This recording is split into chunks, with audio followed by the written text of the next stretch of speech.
자, 오늘 수요 성경 공부 11번째 시간입니다. 들어오실 때에 아마 이제 또 프린터문을 받으셨을 텐데요. 보시면서 함께 진행하도록 하겠고요.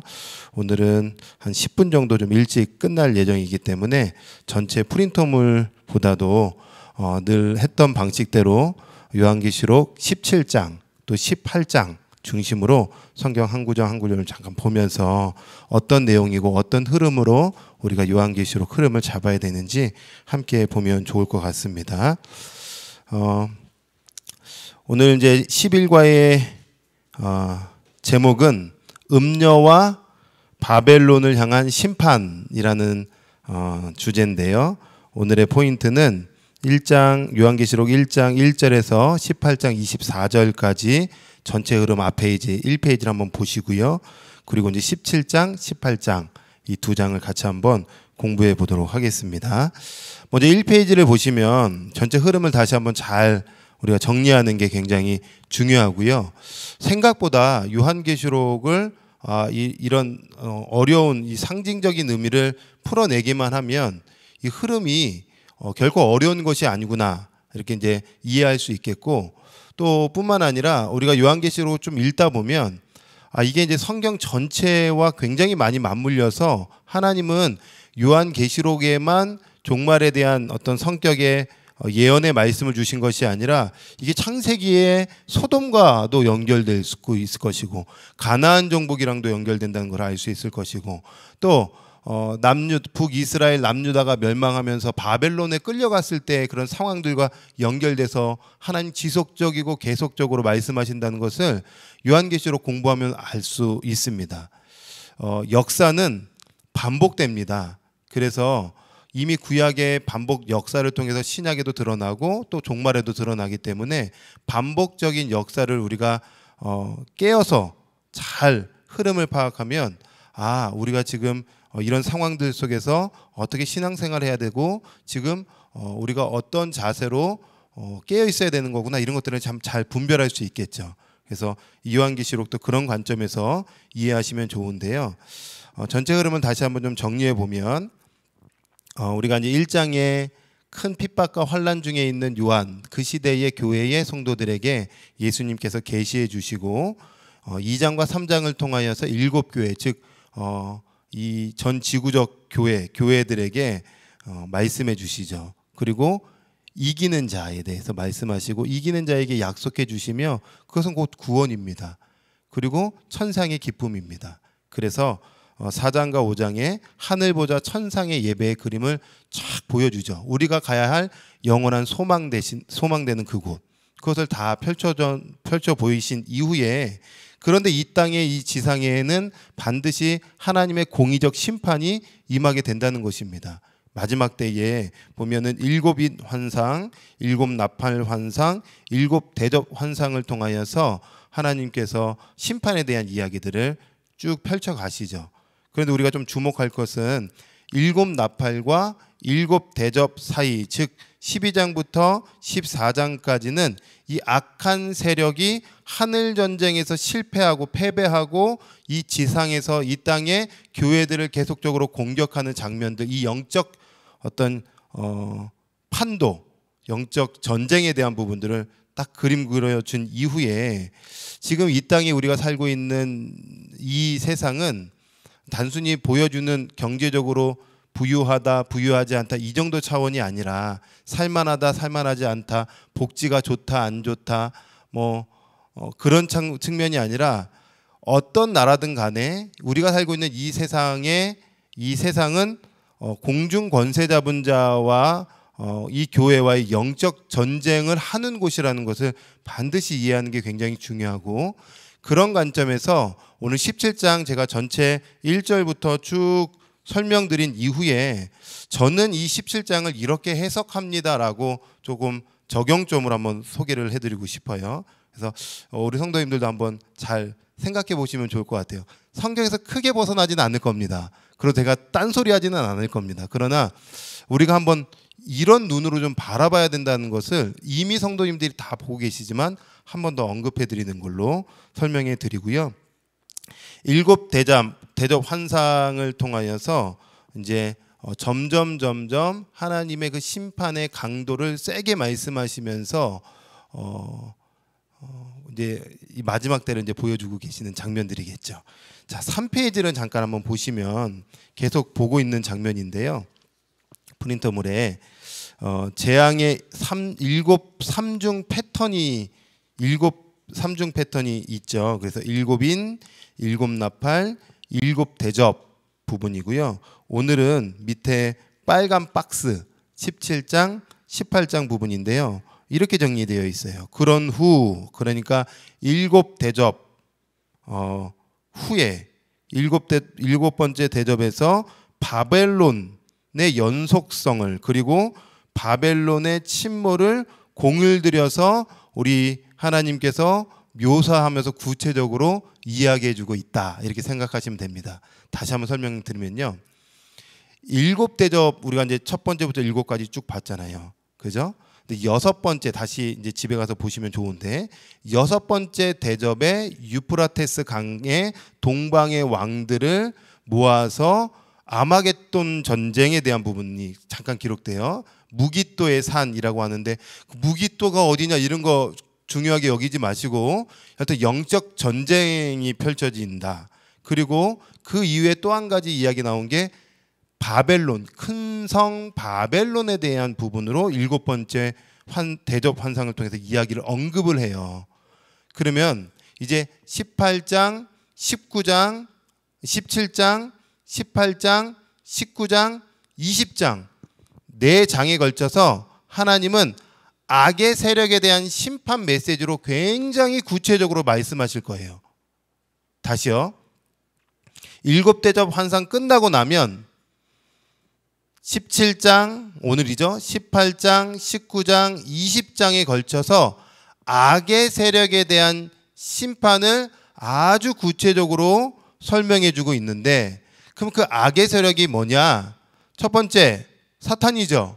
그러니까 용으로 표현되어 있어요. 두 번째, 사탄의 권세를 받은 짐승, 바다에서 올라온 짐승, 땅에서의 짐승, 이 짐승 심판에 대한, 그리고 그 짐승과 연결되어 있는 짐승의 표를 받은 사람들, 그리고 오늘 볼 큰 성 바벨론, 이 심판에 대한 부분을 아주 구체적으로 이제 이번 주, 다음 주로 이제 제가 설명을 드릴 건데, 오늘 한마디로 정리해 보면 17장과 18장은 큰 성 바벨론, 오늘 말씀해 보면 큰 음녀에 대한 심판에 대한 내용이겠다, 이렇게 이해하시면 돼요. 큰 음녀는 큰 성 바벨론을 의미하고, 바벨론은 세상을 상징하는데 당시로 비교하면 로마를 상징하는 거고, 오늘날로 말하면 어떻게 표현해야 될까요? 오늘날로 우리가 적용해 보면 어떤 뭐 대제국, 뭐 미국이라고 얘기해야 되나요? 뭐 중국이라고 해야 되나요? 그렇게 이제 막 확 가면 좀 그렇죠. 그래서 제가 아까 17장 이후에 한번 설명해 드린다고 했습니다.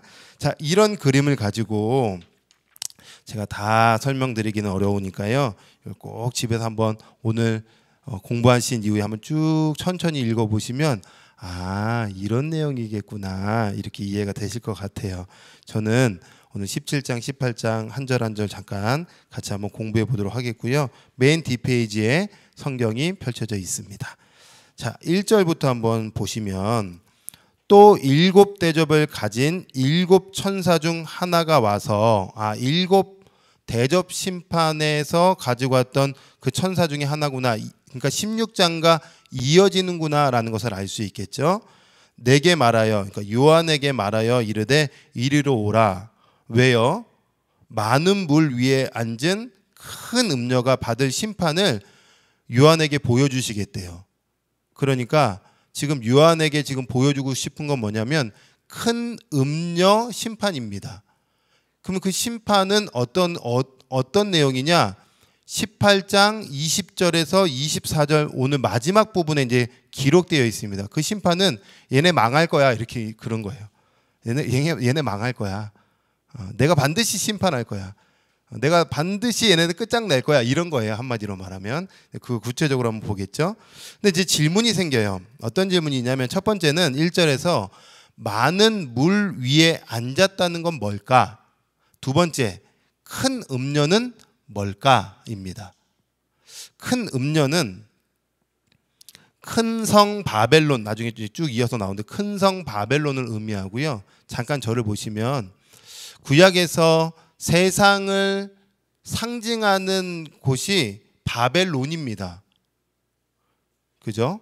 그래서 이스라엘 백성들이 남유다가 70년간 포로로 잡혀갈 때 바벨론 포로로 끌려가잖아요. 그런데 그 시작점도 보면요, 창세기 11장의 바벨탑 사건부터 이게 원초적으로 연결이 됩니다. 그래서 바벨론은 세상을 상징합니다. 그런데 요한계시록을 보면 바벨론이 없거든요. 당시의 도시로서, 나라로서는 바벨론이 없어요. 그런데 바벨론이라는 딱 이미지를 끌고 와서 지금 이야기하고 싶은 것은 로마를 이야기하고 있는 겁니다. 그러니까 요한이 살고 있는 로마, 그 로마는 바벨론과 같은 성질, 성격을 갖고 있고요. 오늘날 2000년이 지난 지금을 보면 우리 세상을 상징한다고 볼 수 있겠고, 강력한 제국을 의미한다고도 볼 수 있습니다. 이따가 좀 설명을 드리고요.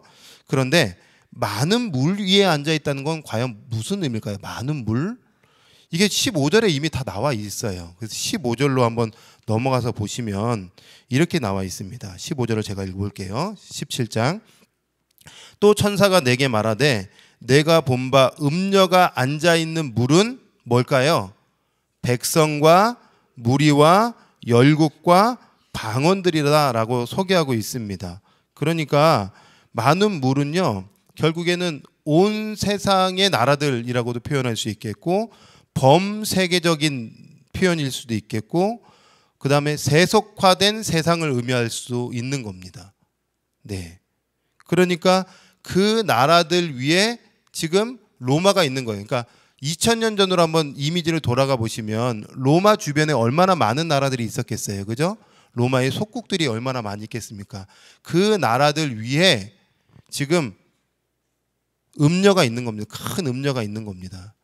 이 나라들을 통치하고 있는 큰 나라, 로마죠. 로마. 그래서 큰 음녀는 여기서 일단 1차적으로 로마라고 한번 나중에 이렇게 적어 놓으시고 읽어 보시면은 이해가 됩니다. 내가 말하되 많은 열방 나라들 중에서 로마가 받을 심판을 내게 보이리라. 오늘날로 말하면 이 세상의 나라들 중에서 이따 10장 끝나고 좀 설명을 더 드려야 될 것 같아요. 자, 이어서 2절에 큰 임금들도, 그러니까 지금 큰 음녀랑 달라요. 땅의 임금들도 그와 더불어 음행하였고, 그와 더불어 그는 누굴까요? 당연히 큰 음녀죠. 1절의 말씀에 보면 큰 음녀와 더불어 다른 그 로마의 속국 나라들도 음행에 빠진 거예요. 그리고 땅에 사는 자들도 그 음행의 포도주에 취하게 된 거예요. 그러면 여기에서 말하는 음행이 뭘까요? 간단하게 얘기할게요. 이게 지금 성경에 계속 나오는 거예요. 우상숭배, 하나님을 모독하는 거, 비방하는 거, 이거를 요한계시록에서 연결해서 계속 반복적으로 나오고 있잖아요. 그러니까 결국에 로마를 중심으로 수많은 나라들이 우상숭배에 빠지게 되었고 하나님을 모독하는 열방이 되고 있는 거예요. 이건 이제 오늘날로 또 적용해 보면 다른 모양이 되겠죠. 자, 그런데 이렇게 세속화, 즉 로마라는 그 음녀, 그러니까 여기서 음녀는 정확하게 그 번역을 하면요, 몸을 파는 창녀입니다. 돈을 주고 몸을 파는 창녀라는 원어를 그대로 뜻하고 있습니다. 그래서 여기서 큰 음녀는 하나님을 멀리하고 우상과 결속되어 있는 것을 음녀라고도 표현하지만 종교적인 의미만 담고 있는 것이 아니라 정치, 경제, 사회, 문화, 교육 총망라한 음녀입니다. 그러니까 지금 로마라는 나라는 얼마나 하나님과 반대편에 서서 모든 영역에서 하나님을 모독하고 비방하고 있는 행동을 하고 있는지 몰라요. 그래서 보시면 여기 나중에 보시면 5페이지 보면 제가 그림 하나를 넣었는데요. 하나는 중세시대 때 그렸던 사파와 같은 그림이고요. 또 하나는 폼페이에 발견된 1세기 성매매 장소예요. 폼페이가 한순간에 망해버린 그런 곳이거든요. 거기는요 다 썩었어요. 다 썩었어요. 종교적으로만 타락한 게 아니고요. 정치, 경제, 사회, 문화 모든 영역이 그냥 썩어버렸어요. 더럽혀진 거예요. 그래서 그런 거를 의미하는 거예요. 그러니까 지금 우리가 살고 있는 이 세상에 단순히 종교적인 부분만 얘기하는 게 아니라 지금 큰 음료는 세상에서 판치고 있는 정치, 경제, 사회, 문화 모든 영역을 하나님을 거부하게끔 하는 모든 영역들, 문명, 문화라고 생각하시면 굉장히 적절할 거라고 생각합니다. 무서운 얘기입니다. 제가 17장 끝나고 말씀드린다고 했습니다. 이런 세상 음료 속에서 지금 하나님께서 성령께서 3절에 성령으로 나를 데리고 광야로 갔어요. 왜 광야로 갈까요? 광야는요 세속이 당연히 단절된 곳이겠죠. 그런데 그곳은 하나님께만 집중하는 훈련의 장소고 친밀함의 장소입니다. 그러니까 그런 장소로 지금 요한을 데리고 가서요. 요한이 봅니다. 내가 보니 여자가 붉은빛 짐승을 탔는데 상상해 보십시오. 붉은빛 짐승을 탔어요. 금방 페이지에 보셨던 5페이지 보면 붉은빛 짐승을 이제 탄 거예요. 그러니까 여자는 큰 음녀고 큰 음녀는 바벨론이고 바벨론은 로마고 로마는 세상이라고 얘기했습니다. 그러니까 여자는 세상이라고 표현해 본다면 세상이 붉은빛 짐승을 탄 겁니다. 짐승은 뭘 얘기할까요? 뒤에 보시면 그 짐승의 몸에 하나님을 모독하는 이름들이 가득한 겁니다. 모든 영역에서 하나님을 다 모독하는 거예요. 정치, 경제, 사회 모든 다 하는데 짐승의 몸에 이제 황제겠죠. 근데 7머리와 10뿔이 있어요. 요한계시록 계속 읽다 보니까 이제 계속 반복되는 게 이제 등장하고 또 똑같은 게 막 계속 나오는 게 보일 거예요. 그래서 7머리와 10뿔 어디서 제가 읽었던 것 같은데 얼핏 기억나실 겁니다. 네, 그래서 바다에서 올라온 짐승 할 때에 맞아요. 근데 그 전에 용에 대해서 설명할 때 용을 이렇게 표현했었거든요. 그리고 용의 권세를 받은 바다에서 온 짐승도 이렇게 표현되어 있어요. 그죠? 그러니까 이 짐승은 누구냐면 제가 계속 말씀드리지만 당시로 보면 로마의 황제입니다. 네, 로마의 황제. 오늘날로 말하면 이제 다른 적용이 되겠죠. 로마의 황제라고 바로 21세기 그렇게 얘기하시면 이제 안 되겠고 이제 말세에 우리가 잘 적용해 보는 게 중요하겠죠. 네, 그러니까 중요한 3절에서 핵심 뭐냐면 여자와 짐승이 지금 결부되어 있구나. 밀접한 관계가 있는 거구나. 세상과 그러니까 로마와 황제가 밀접한 관계가 있는 것처럼 세상과 세상을 통치하는 주관자들이 밀접한 가치관과 밀접한 정신을 가지고 지금 공격하겠구나 이렇게 생각하시면 되겠죠. 자, 4절의 말씀에 보면 그 여자는 누굴까요? 이제 큰 음녀죠, 그죠? 큰 음녀는 누굴까요? 뭘 말할까요? 네, 바벨론은요? 로마는요? 오늘날로 말하면 세상. 제가 말하면 조금 더 이제 17장 끝나면 그것 같은데 이렇게 됐을 거예요. 그냥 단순히 세상 이렇게 얘기하지 않고 그것 같은데 여튼 그 여자는 어떤 특징을 갖고 있는지 한번 잘 보세요. 이게 18장과 연결될 건데요. 자줏빛과 붉은빛 옷을 입고 금과 보석과 진주로 꾸미고 손에 금잔을 가졌는데 가증한 물건과 그의 음행에 더러운 것들이 가득합니다. 그리고 그의 이마, 그 여자의 이마에 이름이 기록되었으니 비밀이라 큰 바벨론이라 땅의 음녀들과 가증한 것들의 어미입니다. 어미. 그러니까 여러분 4절에 보면 어떤 이미지가 그려지세요? 굉장히 화려하죠. 굉장히 사치스럽습니다. 그래서 당시에 자줏빛, 붉은빛은요 아무나 입을 수 있는 옷이 아닙니다. 자숙, 옥감장수, 루디아, 이거는 제가 알기로는 그 달팽이 똥에서 나오는 자줏빛 그 똥 같은 거 있거든요. 그거를 다 끌어 모아서 그걸로 옷감에 물들이는 거거든요. 그러면은 얼마나 그 한 벌이 비싸겠어요. 그런데 음녀가 이렇게 옷을 입고 있는 거예요. 그러니까 굉장히 화려하고 사치스럽고 부를 갖고 있는 모양인 거예요. 세상은 그래요. 이따가 설명해 드리면요. 그래서 6절의 말씀에 보니까 내가 또 보면 이 여자가, 즉 큰 음녀가, 바벨론이, 로마가, 세상이 성도의 피와 예수의 증인의 피에 취한지라. 내가 그 여자를 보고 놀란 거예요. 성도의 피를 취하고 거기에 취하기도 하고 하여튼 막 어렵게 만드는데 너무 놀란 거예요. 크게 놀란 거예요.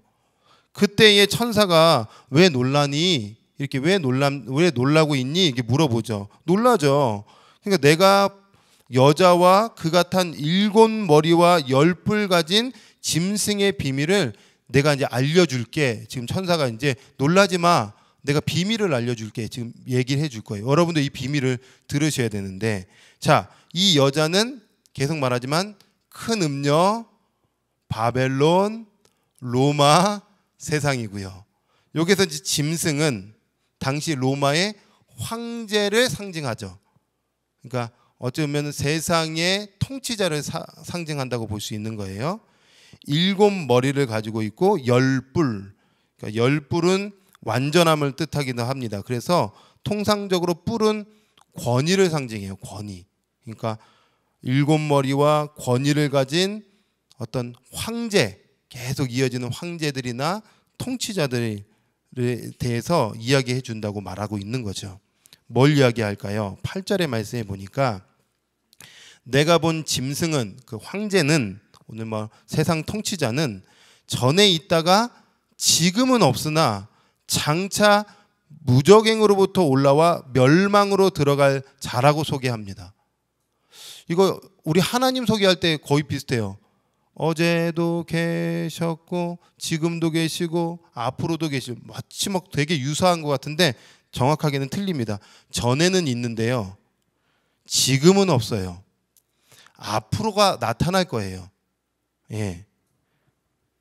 그런데 땅에 사는 자들로 창세 이후로 그 이름이 생명책에 기록되지 못한 자들이 이전에 있었다가 지금은 없으나 장차 나올 짐승을 보고 놀랍게 여기게 됩니다. 네. 9절의 말씀에 보면 지혜 있는 뜻이 여기에 있으니 그 7머리는 뭘 의미하냐면요, 여자가 앉은 7산을 의미하고 7왕을 뜻한다고 표현하고 있어요. 그러니까 여자는 금방 로마라는 제국을 상징한다면 거기에 7산 7왕이라고 표현되어 있어요. 여러분, 제가 준비한 페이지 7페이지를 한번 보시겠습니까? 그 그림 한번 쭉 한번 읽어보시죠. 옆에 글자를. 이 동전입니다. 로마 당시 동전.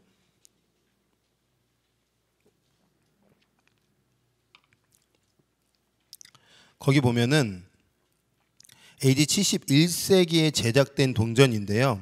앞에는 황제, 짐승이죠.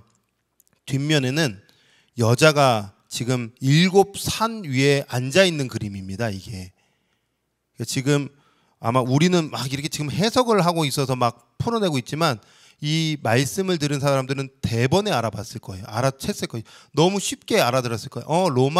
로마의 황제, 그런 의미로 확 와닿았을 겁니다. 그런데 우리가 조금 눈여겨볼 것은 10절입니다. 10절에 보니까 7머리, 그것은 7왕이라고 이야기했는데 5왕은 이미 망했어요. 과거예요. 5왕은 끝났어요. 그리고 하나는 지금 있어요. 그리고 나머지 하나는요, 올 거예요. 그 일곱 번째 황제 아니면 일곱 번째 통치자, 그래서 교회를 핍박하고 세상을 통치하고 있는 그 주관자 황제 같은 역할을 하는 그 상징적 인물이 올 겁니다. 그런데 반드시 잠깐 머물다가 사라질 겁니다. 자, 그러면 우리가 여기서 주목해 볼 건 뭐냐면, 마지막 때에 이런 인물들이 나타날 건데 일곱 번째 인물이 누굴까? 지금 보니까 어떤 유튜브나 어떤 요한계시록을 푸는 분들은요, 뭐 그 마지막 그 인물이 뭐 이스라엘에서 뭐 무슨 지파에서 나오고 막 이런 얘기를 막 하는데요, 성경을 가만히 읽어보면 거기에 포인트가 없습니다. 거기에 관심 갖지 않아요. 그러니까 우리가 관심 가져야 될 건 뭐냐면 앞으로 일곱 번째 올 사람이 누구야? 일곱 번째 왕은 누구야가 아니라 그냥 잠깐 왔다가 그냥 사라지는 존재가 되는 거예요. 그렇게 뭐 무시무시한 존재가 아니라는 거예요. 동시에 잠깐 왔을 때에 예수 그리스도의 종말이 임박했어, 이것을 가르쳐주고 있는 거예요. 종말이 임박했어. 그래서 11절에 전에 있다가 지금 없어진 짐승은 여덟째 왕이래요. 그러니까 여덟 번째 일곱 왕들이 있는데 여덟 번째 또 나타나요. 그 일곱 중에 속한 자가 여덟 번째 왕으로 나타나는데 그가 멸망으로 들어간대요. 그러니까 지금 그냥 악한 세력은 끝이는 않는구나, 이걸 말하고 있는 거죠. 악한 세력은 반드시 하나님이 심판하시는구나. 그 황제와 같은 역할을 하는 사람은 잠깐 있다가 사라질 존재구나.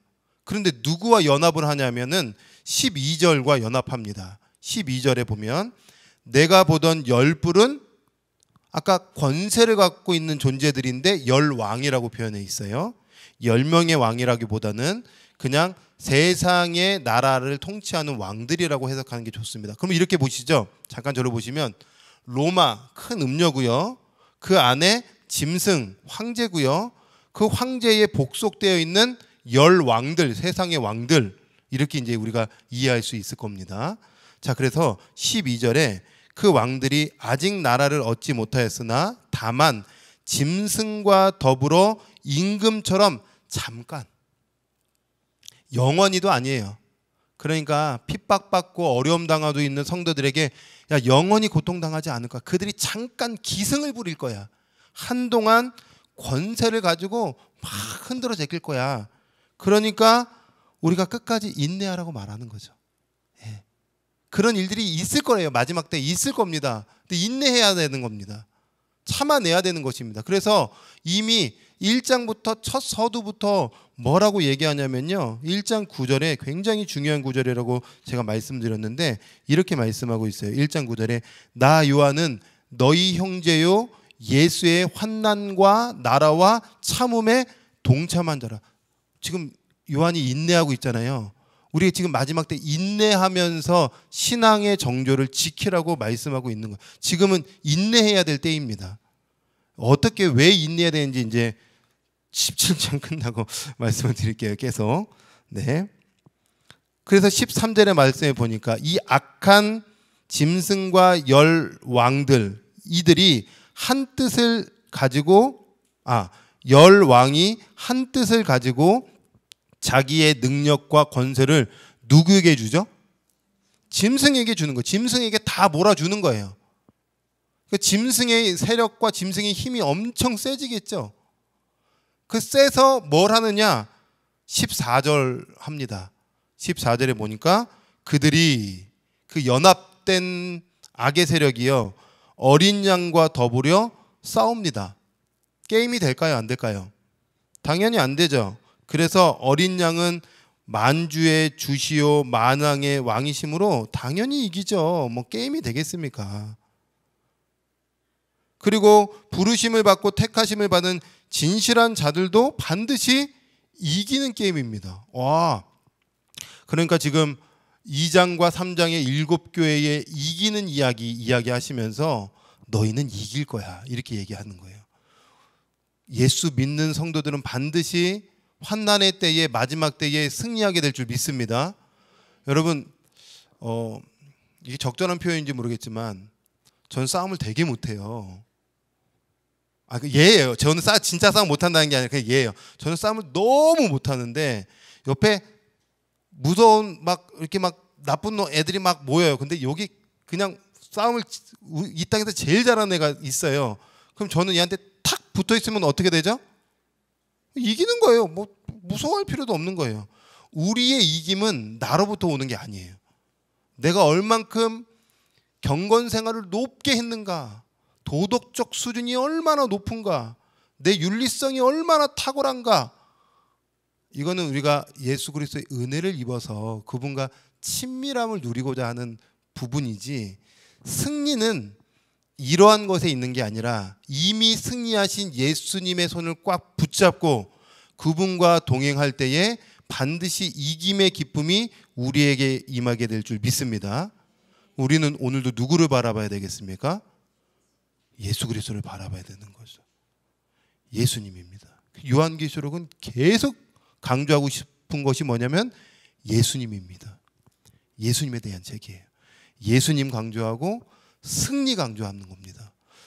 두려움을 얘기하려고 하는 것이 아니라 말세에 막 이런 게 아니라 예수님 얘기하고 이미 우린 예수 안에 승리했다는 겁니다. 우리네 소망은 이 땅이 아니라 하나님의 나라, 천국에 있는 거고 그 천상의 예배에 있는 거죠. 그래서 14절이 중요한 구절이에요.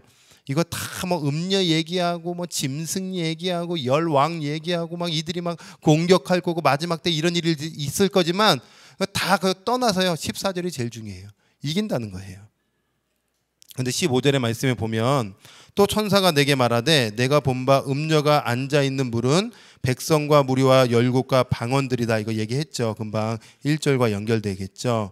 그래서 16절에 보면 내가 본 바 이 열불과 짐승은 16절이 이제 수수께끼입니다. 아이러니입니다. 이 무슨 얘기냐? 한번 잘 보시죠. 내가 본 바 이 열불과 짐승은 음녀를 미워하고 그리고 망하게 하고 벌거벗게 하고 그의 살을 먹고 불로 아주 사르리라. 이 무슨 얘기죠? 금방 짐승과 여자, 음녀가 밀접한 관계 속에 있었잖아요.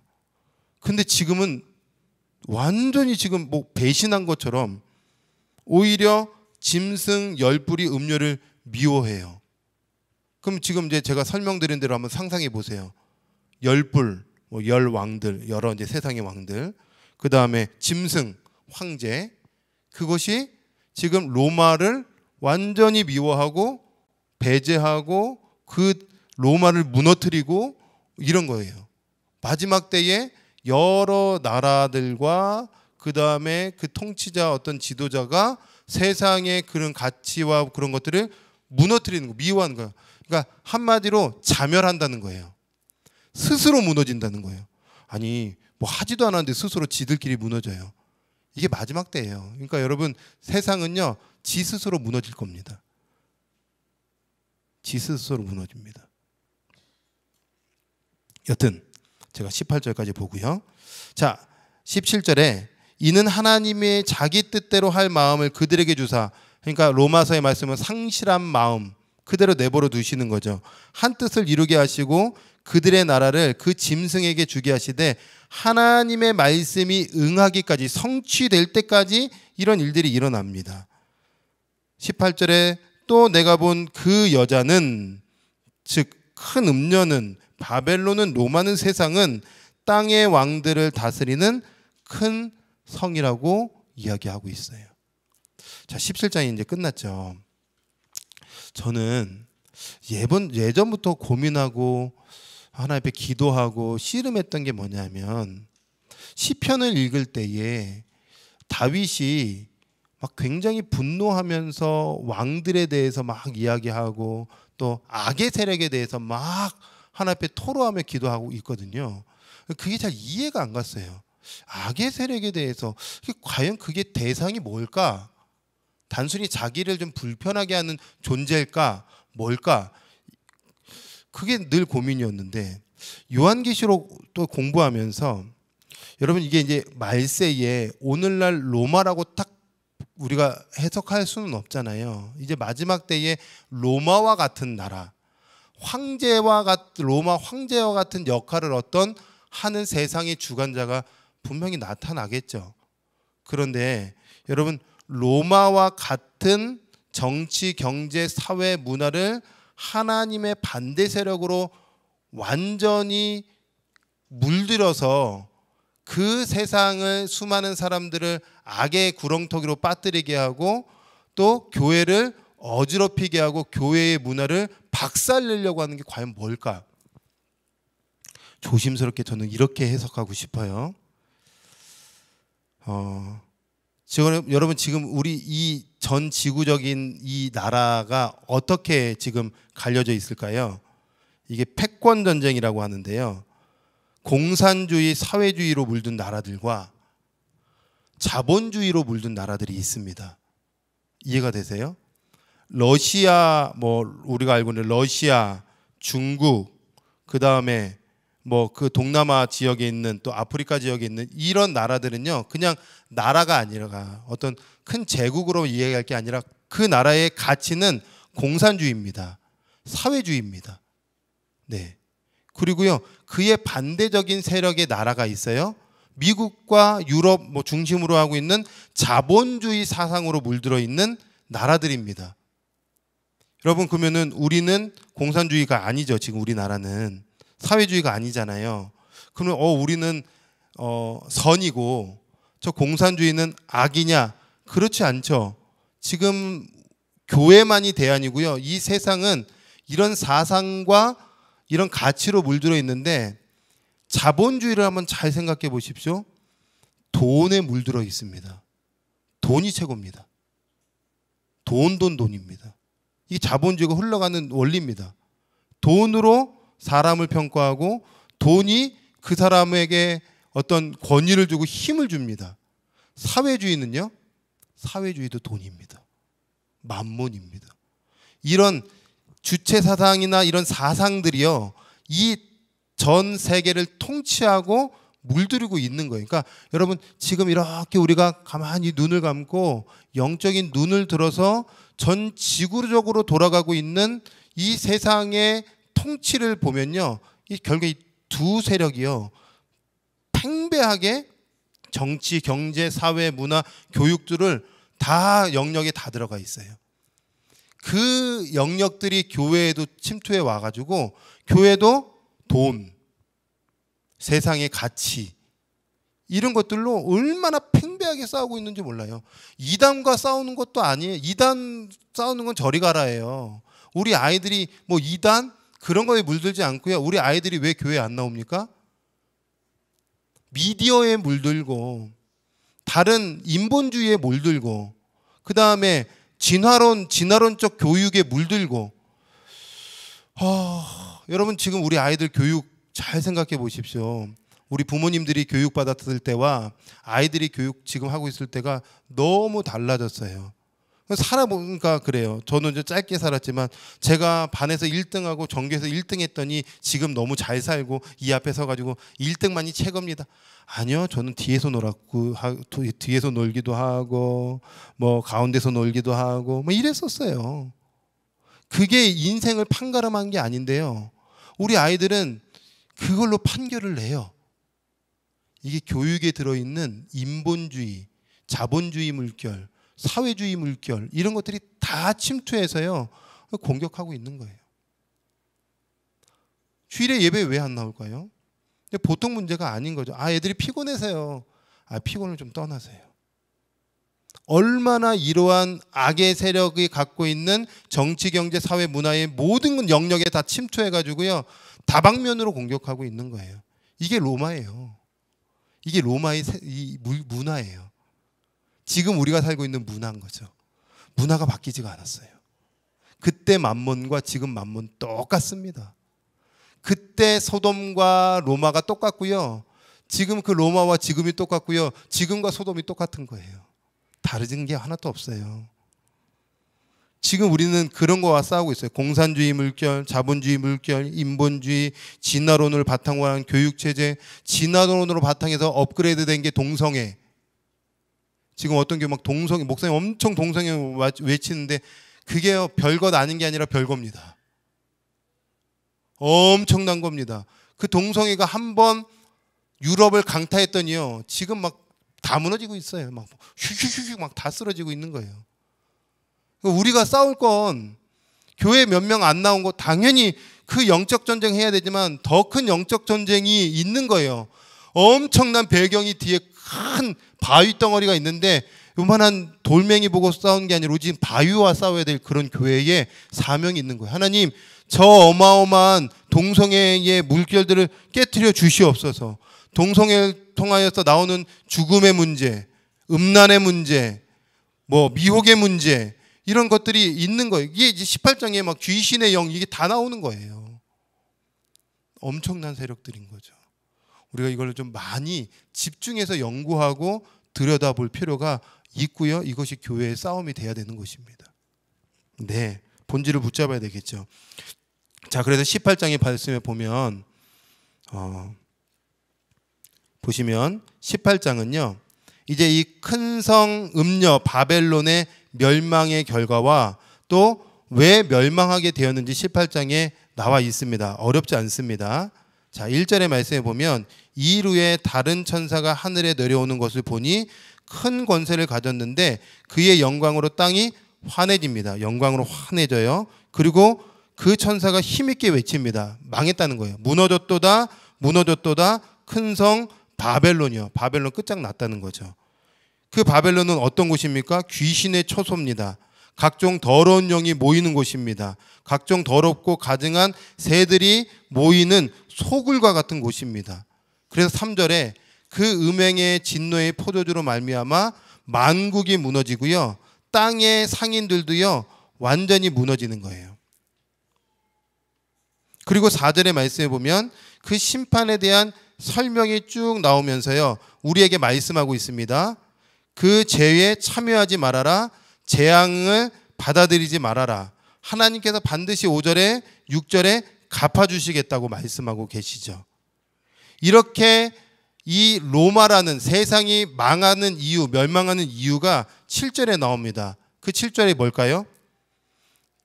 그가 얼마나 자기를 영화롭게 하였으며 사치하였는가. 사치 때문에 망하는 거예요. 그리고 영화롭게, 스스로 영화롭게 하기 때문에 반드시 망합니다. 그로 인하여서 여러분 보시면 9절과 10절은 땅의 임금들이 나라가 망하니까 울어요. 자기가 갖고 있는 거 다 빼앗길 것 같아서 울어요. 11절에서 16절은 땅의 상인들이 로마에서 물건 팔고 돈 벌었는데 돈 못 버네? 나 이제 망했네? 두려워하면서 자기 돈 잃은 것 때문에 울어요. 17절에서 19절에 보면 선장들 무역해야 되잖아요. 그런데 로마가 무너지면, 나라가 무너지면 돈 벌 수 없네? 그래서 울어요. 여러분, 나라는요, 말세에는요 더 사치스러워집니다. 더 돈을 쫓게 됩니다. 그래서 로마 디모데전서에 말하죠. 돈은 일만하게 뿌리라고. 말세에 일어나는 특징입니다. 돈 쫓아가면 안 됩니다. 여러분, 돈이 아닙니다. 이거 계속 이 만몬과 우리가 싸워야 되는 것입니다. 교회는 이거와 치열하게 싸우는 겁니다. 근데 우리도 모르게 어느 순간 돈 거릴 겁니다. 저도 그래요. 저도 돈과 싸웁니다. 네. 다 싸우는 거죠. 그런데 계속 더 침투할 것입니다. 주식 왜 합니까? 부동산 왜 그거 하는 걸까요? 그 마음의 근본은 뭐가 있는 걸까요? 우리가 그것을 잘 점검해 봐야 됩니다. 반드시 사치 때문에 망합니다. 그리고 그 돈 때문에 사람들이 울게 될 겁니다. 이게 말세에 일어나는 특징이라고 이야기하는데요. 그런데 결국에 20절의 말씀에 보니까요, 하늘과 성도들과 사도들과 선지자들아 그로 말미암아 즐거워하라. 하나님께서 반드시 교회에게 승리를 주실 거예요. 마지막 때에 이 바벨론이, 로마가 세상은 사치로 무너지게 될 것이지만 결국에 하나님께서 그들에게 즐거움을 줄 것이고요. 또 이 로마가, 또 바벨론이 무너지고 멸망하는 결정적인 이유는 치열하게 살아가는 순교의 피를 흘린 교회와 성도들이 있기 때문에 하나님 그 피로 말미암아 반드시 의의 승리를 주신다고 약속하세요. 24절의 말씀에 보니까 선지자들과 성도들과 및 땅 위에 죽음을 당한 모든 자의 피가 그 성중에 발견되었다. 이것이 승리의 비결이라는 것입니다. 여러분, 마지막 때에 우리가 순교의 정신으로 살아가는 은혜가 있기를 원합니다. 예수님 때문에 살고 예수님 때문에 죽고 예수님 안에서 우리가 치열하게 영적 전쟁을 하는 은혜가 우리 가운데 있기를 주님의 이름으로 축복합니다.